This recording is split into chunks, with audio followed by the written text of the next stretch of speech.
ఛేదిస్తాను, లేకపోతే సాధిస్తాను. ఊపిరొచ్చిన బాపు బొమ్మ తప్పురా నారిగా. తల దించే వంశంలో పుట్టలేదురా, తొడ కొట్టే వంశంలో పుట్టా. పిడికిలితో గుద్దానంటే పిడుగురాళ్ల దద్దలెళ్ళిపోవాలి. లెక్కు ముందుకు పడిందో చిన్నప్పుడు తాగిన ఒక్క పాలు కక్కిస్తా. కాలు దువ్విన రోషం ముందు కిరాయి గుండాల బలం ఎంతరా? నా గాలి దుమ్మంతా. చావు గురించి భయపడిన వాళ్ళ గుండెల గురించి ఎందుకు భయపడతారు? తిరగబడండి, చంపేయండి. నా ముందు తొడగొడితే తొడ మెడ రెండు నరికేస్తా. మనం విజిలేస్తే సోడా బుడ్లు, చిటికేస్తే సూమోలు, తొడగొడితే తలకాయలు లేస్తాయి. తప్పుకి చేతి దెబ్బ, రెండో తప్పుకి చావు దెబ్బ.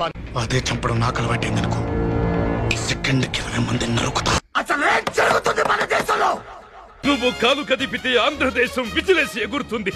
ఈ యముడెంత సైకిల్ మీదొచ్చి సంచలనాలు సృష్టించిన చరిత్ర మర్చిపోయారా? సర్రా, నేనొకటి వదిలేస్తా, నువ్వు ఒకటి వదిలే. ఏంటది? నేను బుల్లెట్ వదిలేస్తా, నువ్వు ప్రాణాలు వదిలే. స్టేటులో పెళ్లిడికి వచ్చిన కత్తిలాంటి కుర్రోని నేనే నా సైన్యం, నా రక్తమే నా ఆయుధం, నా వాళ్ళ ఆశీసులే నా కవచం. యుద్ధం అంటూ మొదలు పెట్టాక కంటికి కనపడాల్సింది టార్గెట్ మాత్రమే. బతకండి అంటే వినలేదు కదరా, కోత మొదలైంది. బాద్షా డిసైడ్ అయితే వారు వన్ సైడ్ అయిపోద్ది. అంతో స్టెప్ వేయడం అంటే పెగ్గేసినంత ఈజీ కాదు. నేను ఆఫర్ ఇచ్చినప్పుడు తీసుకుంటే భరోసా, కాదంటే రభస. నా పేరు దయా, నాకు లేందే అదే. సారీ కృష్ణమూర్తి గారు, నేను ఇదంతా చేసింది మీ మీద కోపంతో కాదు, మా నాన్న మీద ప్రేమతో.